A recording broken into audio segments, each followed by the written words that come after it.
Hi Flagstaff, I'm Emily Schaefer and I work for the city's sustainability section. I'm here to talk about climate action and equity, a topic I'm super passionate about. Equity can be defined as being fair, impartial, and just. You might hear it used interchangeably with the word equality, but there are some key differences between equity and equality. Equity requires us to recognize barriers that exist for marginalized populations and to take action to remove those barriers in order to ensure equality.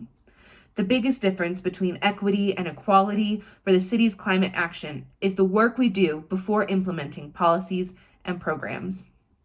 To give a quick example, if our goal was to achieve equality, we might create a program that requires an online application. Because the program is open to all Flagstaff residents and has the potential to benefit all Flagstaff residents, we can call it a success. We have achieved equality in creating this program.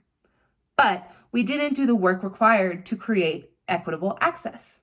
The application is only available online and is only available in English. That means folks who don't have reliable internet access, who have visual impairments, or who don't speak English are functionally excluded from this program because they're unable to apply. Our program, meant to benefit all of Flagstaff, now can only benefit a select few.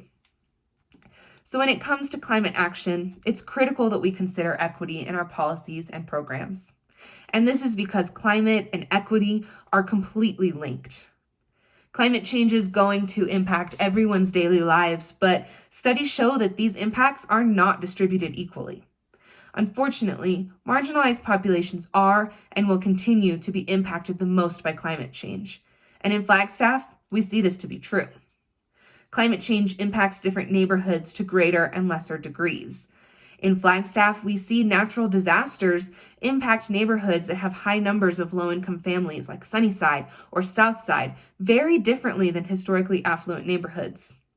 The correlation between income and protection from natural disasters is just one example of structural inequities that we will address in the carbon neutrality plan.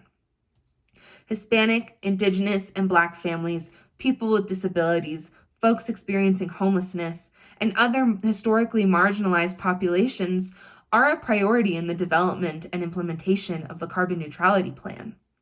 We are building pathways for open communication and collaboration between the city and its residents, with the hope that the needs of vulnerable communities will be heard and then addressed in our climate action.